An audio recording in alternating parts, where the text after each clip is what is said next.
किससे बने परमात्मा, किससे बने साधु? श्रद्धा नहीं है तो भेष धारण करने का कोई मतलब नहीं है। आत्मा को पहचाना नहीं है तो तुम्हारा भेष काम का नहीं है। लक्ष्य तो भीतर ही चाहिए, लक्ष्य तो भीतर ही चाहिए। जोड़ दो अपने आप को परमात्मा से। जोड़ने की बात कह रहा हूं सचिन भैया, जोड़ दो, जोड़े नहीं, मैं तो जोड़े मन, जोड़ दो। मराठी में कहते हैं ना कुछ, जोड़े, जोड़े नहीं, जोड़े। अपने आप को अपने भगवान से जोड़ दे, वह है श्रद्धा। वह श्रद्धा प्राप्त करनी है मुझे। अलौकिक दृष्टि प्रदान कर रहे कुंद कुंद स्वामी। मंत्र कहने से जन्म जरा मृत्यु दुख नष्ट होने वाले नहीं हैं। माला भी फेरते रहे ना, मां दुख नष्ट हो जाए, दुख नष्ट हो जाए, मोक्ष मिल जाए, होने वाला नहीं है। जब तक वह वस्तु श्रद्धान रूपी मेरे भीतर नहीं है, सम्यक रूपी वस्तु नहीं है, मेरे देखने की दृष्टि नहीं बदल रही है, तब तक सृष्टि बदलने वाली नहीं है।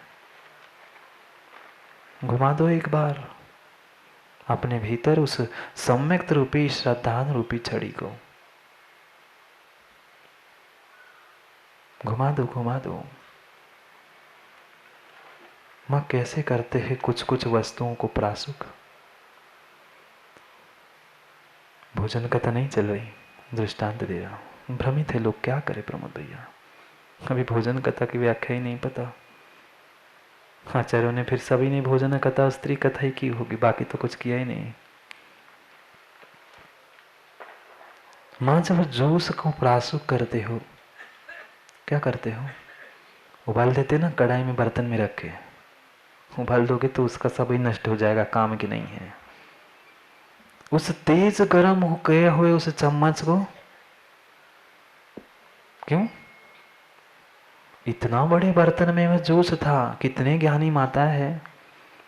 उस जूस को प्रासुक करने के लिए गर्म तो करना था, पर पूरा गर्म कर दे अस्तित्व तो उसके गुणधर्म नष्ट हो जाएंगे।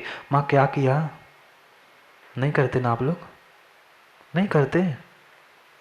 उस गर्म किए हुई चम्मच को जो भी हो उस सामग्री में घुमा देते हैं, क्या हो गया? प्रासुक हो गया। ऐसे ही श्रद्धा से कर्म कर लो उस चम्मच को और अपने भीतर घुमा लो, तुम भी सम्यक दृष्टि बन जाओगे। जो उस प्रासुक हो गया, तुम भी प्रासुक हो जाओगे।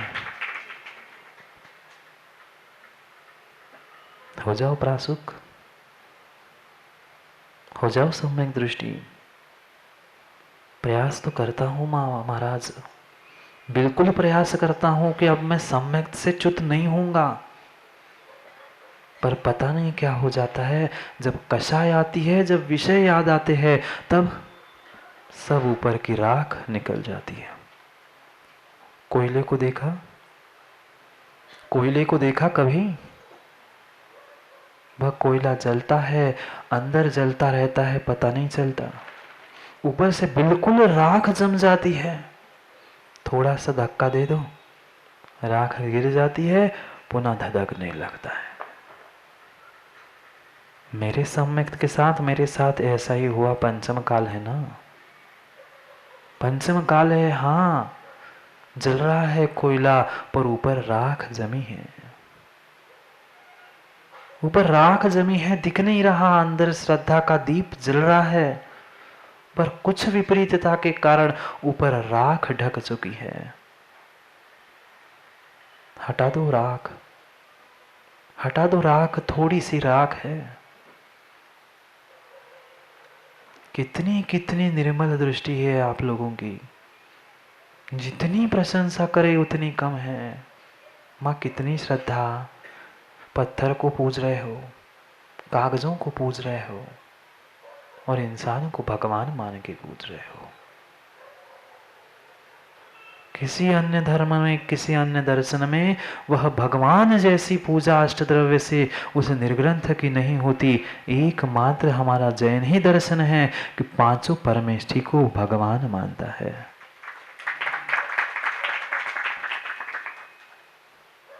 जो मानते हैं उनके लिए कह रहा हूं, इसलिए ताली बजा ली अपने लिए। समझो समझो क्या कहना चाहते हैं कुंद कुंद स्वामी। श्रावक हो, साधु हो, चाहे परमात्मा हो, तीनों में से गणित पढ़े है कोई क्या? पढ़े लिखे हो क्या? पढ़े हो क्या? पढ़े लिखे हो क्या? पढ़े लिखे इसलिए तो श्रद्धा नहीं हो रही रवि भैया, प्रमोद भैया, पढ़े लिखे इसलिए तो श्रद्धा नहीं हो रही है। जो लिखा है वो पढ़ लेते ना तो नक्के में सम्यक दृष्टि हो जाते हैं। हम पढ़े और लिखने बैठे हैं सो पता नहीं कहाँ के कहाँ चले गए। जो आचार्यों ने लिखा है वही पढ़ते, उस पर विश्वास करते तो कहाँ के कहाँ चले जाते। पढ़े लिखे नहीं, लिखे पढ़े बन जाओ।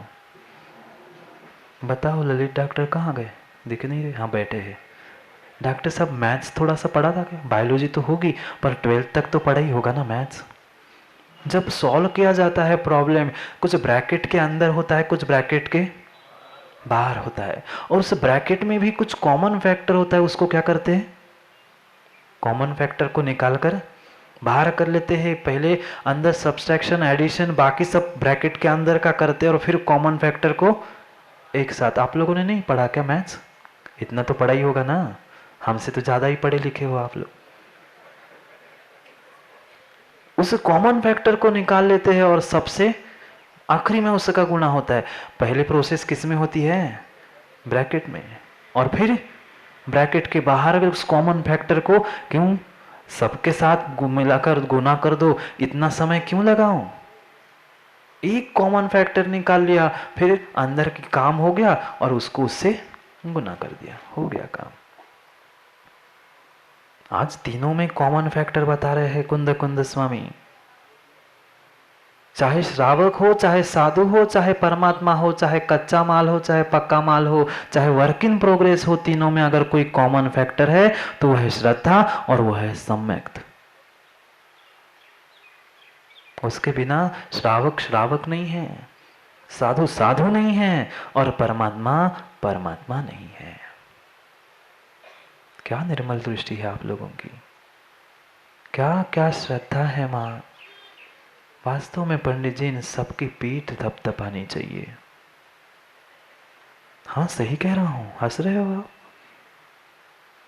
जो विद्यार्थी बहुत बहुत बहुत पैसे वाला है, जिसके पास बहुत पैसे है, प्रत्येक सब्जेक्ट के लिए सौरभ पढ़ाने वाला कोई विशेष प्रोफेसर है, बहुत अच्छे कॉलेज में, बहुत अच्छे स्कूल में पढ़ता है, उसके अलावा अलग से पर्सनल उसकी कोचिंग चल रही है, वह बिल्कुल फर्स्ट नंबर लेके आए पंडित जी, कौन सी बड़ी बात है? बड़े शहर में बड़ा कॉलेज, बड़ा कोचिंग सेंटर, बड़े टीचर, बड़ा पैसे वाला, उसने फर्स्ट रैंक लाई तो क्या बड़ा काम किया प्रवीण भैया। जिसके पास पुस्तक नहीं है, जिसके पास कोई पुस्तक नहीं है पढ़ने के लिए, पड़ोसी की पुस्तक उधार मांग के ला रहा है, मां जिसके घर में लाइट भी नहीं है, म्युनिसिपालिटी के लाइट पे नीचे जाकर पढ़ रहा है, जिसके पास कोई टीचर नहीं है, कोई कोचिंग नहीं है, वह अगर धोखे से अपने पुरुषार्थ से जीत हुए या फर्स्ट नंबर पे आ जाए तो उसकी पीठ अवश्य थपथपानी चाहिए। जिसके पास साधन है, सब कुछ है, उसने किया तो क्या किया। जिसके पास कुछ नहीं है फिर भी वो बहुत कुछ कर रहा है, उसकी पीठ थपथपानी चाहिए। पंचम काल में कुछ भी नहीं है प्रमोद भैया, वह फिर भी तुम अगर भगवान को भगवान मानकर, देव शास्त्र गुरु को भगवान मानकर पूज रहे हो तो तुम्हारी पीठ थपथपानी चाहिए। है क्या? तीर्थंकर जैसे कोई प्रोफेसर मेरे पास नहीं है, तीर्थंकर जैसे कोई प्रोफेसर नहीं है, ना गणधर जैसे कोई पर्सनल कोचिंग लेने वाले मेरे पास है, ना केवल ज्ञान रूपी कोई लाइट मेरे घर में लगा है। पड़ोसी के श्रुत ज्ञान से, दूसरे द्रव्य श्रुत से वह किताब भी मेरी नहीं है। पड़ोसी के किताब लेके मैं पढ़ रहा हूं, फिर भी अगर मैं मोक्ष मार्ग पे लगा हूं मां, तो फिर भी अगर मैं मोक्ष मार्ग पे लगा हूं तो वह श्रावक, वह साधु, वह बनने वाला परमात्मा, उसकी पीठ थपथपानी चाहिए। हम तालियां भी बजाते हैं प्रमोद भैया और पीठ भी थपथपाते हैं, पर पंडित जी पीठ थपथपाने के लिए नहीं, धक्का देने के लिए, धक्का जा, पीठ थपथपा रहे हैं। हाँ, दो प्रकार से पीठ थपथपाई जाती है ना, एक शाबाशी के रूप में और एक धक्का देकर नीचे गिराने के लिए। गिर जा, दूसरे को नहीं गिरा रहे सचिन भैया, अपने ही आप को गिरा रहे, अपनी श्रद्धा को ही तुम गिरा रहे हो। उठना है तो उठाना सीखो और गिरना है तो गिराना सीखो। स्वयं को उठना है तो पहले दूसरे को हाथ देकर उठाना सीखो। जब तुम दूसरों को उठाओगे तब दूसरा कोई उठाएगा, हमेशा के लिए नहीं तो कब उठाएंगे हम भी तुम्हें। के शब्दों के बहुत सारे अर्थ हैं, हम जो चाहे अर्थ ले लेते हैं, कहते हम कुछ है और हम सुनते और कुछ है। कितनी श्रद्धा, कितना विश्वास। ना तीर्थंकर रूपी कोई उनकी समोशरण जैसी कोई मेरे पास बहुत बड़ा कॉलेज कुछ नहीं है, नहीं कोई स्कूल समोशरण जैसा, तीर्थंकर जैसा कोई प्रोफेसर कोई टीचर नहीं है, गणधर जैसा कोई पर्सनल कोचिंग लेने वाला मेरे पास नहीं, केवल ज्ञान जैसी कोई लाइट नहीं है। पर फिर भी पंचम काल के युवाओं, फिर भी पंचम काल की माताओं, वो सब ने हमने क्या किया भैया? पत्थर के भगवान को, कागज की जिनवाणी को, और जो माँ के गर्भ से ही जन्मा है उस बालक को हम भगवान का रूप मानकर पूज रहे हैं। यह है श्रद्धा, यह है सम्यक्त। पढ़ लो, 10 बज गए। 3 गाथाएं पढ़नी है एक साथ, क्योंकि कॉमन फैक्टर निकालना है ना। अंदर का काम होता रहेगा, कॉमन फैक्टर से गुना कर देंगे सम्यक्त। 3 गाथाओं को 148 तक 3 गाथाएं पढ़नी, 148 का नाश करना है ना। हाँ, कि जल्दी करना है हमें नाश कर्मों का, समय बहुत कम बचा है हमारे पास, ऋषभ बहुत कम बचा है, छठे काल में नहीं जाना है, कम बचा है, कर्मों का जितना हो सके क्षय कर लो। पढ़ो, 3 गाथाएं पढ़नी है, 3 गाथाओं का अर्थ भी करना है। हमारे घड़ी में तो 10 बज ही गए। पढ़ो। जम जानी जरावरण दुहदुट्ठ विसाही विसविनाशयरं शिवसुहलाहं सम्मं संभावदि सुणदि साहदे साहु किं बहुनाहो देविन्दा हिन्दनविन्द गणहरिं देहिं पूज्या परमपाजी तं जान पहान सम्मगुणं ओ सम्मयि सम्मत्तं मिच्छत बलेनं पेलदे तस्य परिवट्टन्ति कसाया अवसप्पणि कालदोषेण। पढ़ो तीनों गाथाओं को। अवसप्पणि काल, काल में भी दूसरा काल नहीं मिला माँ हमें। पंचम काल तो ठीक था, पर पंचम काल में भी ब्रांडेड काल, होंडा अवसर्पणी।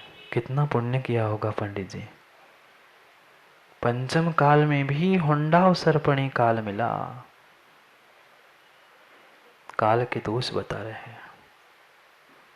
जैसे तैसे मुश्किल से हमें श्रद्धान सम्यक्त होता है, जैसे तैसे अथक प्रयास के बाद मैं देव शास्त्र गुरु के चरणों में पहुंचता हूं, पर जैसे ही उस कोयले पर जलते हुए राख आ जाती है, कोई उसे